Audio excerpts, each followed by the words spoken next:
ভারত চীন সীমান্তে আবারও উত্তেজনার ছায়া ঘন হচ্ছে। অরুণাচল প্রদেশের কাছেই নতুন শক্তিশালী বিমান ঘাঁটি তৈরি করে বেইজিং যেন সীমান্ত রাজনীতিতে নতুন বার্তা দিচ্ছে।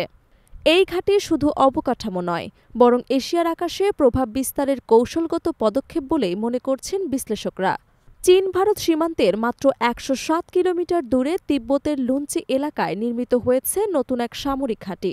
সেখানে গড়ে তোলা হয়েছে ৩৬টি শক্তিশালী বিমান আশ্রয়কেন্দ্র, প্রশাসনিক ভবন এবং একটি নতুন অ্যাপ্রন। ভারতের সংবাদ মাধ্যম এনডিটিভির প্রতিবেদন অনুযায়ী ঘাঁটিটি ম্যাকমোহন লাইন থেকে প্রায় ৪০ কিলোমিটার উত্তরে অরুণাচল প্রদেশের সীমান্তের একেবারে কাছেই অবস্থিত। বিশেষজ্ঞরা বলছেন, এই ঘাঁটি চীনকে সীমান্ত এলাকায় যুদ্ধবিমান এবং ড্রোন দ্রুত মোতায়েনের সুযোগ দেবে। ফলে যে কোনো সংঘাতে ভারতের বিমান বাহিনীর প্রতিক্রিয়া জানাতে সময় কম লাগবে বেইজিংয়ের।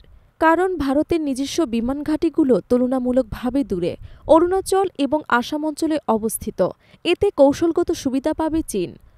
ভারতের সাবেক বিমান বাহিনী প্রধান এয়ার চিফ মার্শাল বি.এস. ধানোয়া বলেন, লুঞ্চিতে ৩৬টি শক্তিশালী আশ্রয়কেন্দ্র নির্মাণের অর্থ হচ্ছে সম্ভাব্য সংঘাতে চীনের কৌশলগত যুদ্ধবিমান এবং আক্রমণ হেলিকপ্টার সরাসরি ওই ঘাঁটি থেকেই সেনাবাহিনীকে সহায়তা করতে পারবে।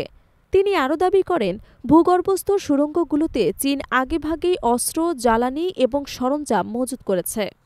ধানোয়ার মতে, তিব্বতে যখন থেকে চীন শক্তিশালী বিমান আশ্রয়কেন্দ্র নির্মাণ শুরু করেছে তখন থেকেই স্পষ্ট, বেইজিং ভারতের সঙ্গে সম্ভাব্য সংঘাতের প্রস্তুতি নিচ্ছে। এই ঘাঁটিগুলো তিব্বত অঞ্চলে চীনের দীর্ঘ সরবরাহ লাইন এবং সীমিত অবকাঠামোর দুর্বলতা দূর করবে বলেও তিনি মনে করেন। বিশ্লেষকদের মতে, লুঞ্চে ঘাঁটির নকশা শুধু প্রতিরক্ষামূলক নয়, বরং আক্রমণাত্মক অভিযানের উপযোগী করে তৈরি করা হয়েছে। জানা গেছে, চীন উচ্চতাভিত্তিক যুদ্ধ পরিচালনায় সক্ষম বিশেষ ধরনের ড্রোন তৈরি করেছে, যা ১৬,০০০ ফুট উচ্চতা থেকে স্বল্প পাল্লার ক্ষেপণাস্ত্র নিক্ষেপ করতে পারে। এসব ড্রোন পার্বত্য অঞ্চলে অ্যাডভান্স স্ট্রাইক প্ল্যাটফর্ম হিসেবে কাজ করবে। এই নতুন ঘাঁটি ভারতের জন্য বড় নিরাপত্তা চ্যালেঞ্জ হয়ে দাঁড়িয়েছে। সীমান্তের উঁচু এলাকায় দ্রুত বিমান ওঠানামা এবং ড্রোন অপারেশনের মাধ্যমে চীন যে কোনো সময় আধিপত্য দেখাতে পারবে বলে আশঙ্কা বিশ্লেষকদের। তাদের মতে, ভারতেরও এখন উত্তর পূর্বাঞ্চলের অবকাঠামো উন্নয়ন এবং নজরদারি জোরদার করা প্রয়োজন। গত কয়েক বছর ধরে তিব্বত অঞ্চলে চীন ধারাবাহিকভাবে সামরিক অবকাঠামো বাড়িয়ে চলেছে। নতুন রানওয়ে, রাডার স্টেশন এবং ক্ষেপণাস্ত্র প্রতিরক্ষা ব্যবস্থা স্থাপন করেছে বেইজিং। ফলে সীমান্তে উত্তেজনা আরও বাড়বে বলে ধারণা করা হচ্ছে।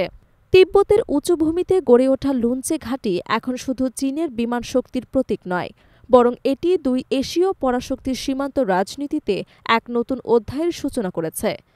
বিশ্লেষকদের মতে, সীমান্তে এই অবকাঠামো প্রতিযোগিতা ভবিষ্যতে দক্ষিণ এশিয়ার কৌশলগত ভারসাম্যে নতুনভাবে সংজ্ঞায়িত করবে।